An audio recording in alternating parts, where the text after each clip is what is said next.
these a single time since I bought them. I usually don't inspire that much, but maybe. Leave it that way. Do you want to hear a bit? Maybe I didn't get into music for the money. Let's just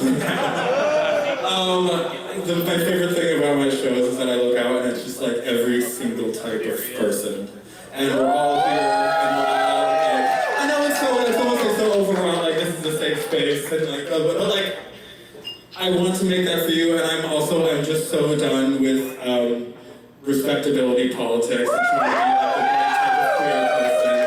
So do whatever fucking freak you want to be, fuck with whoever you want to fuck as long as they're okay with it, and you know, make some fucking life!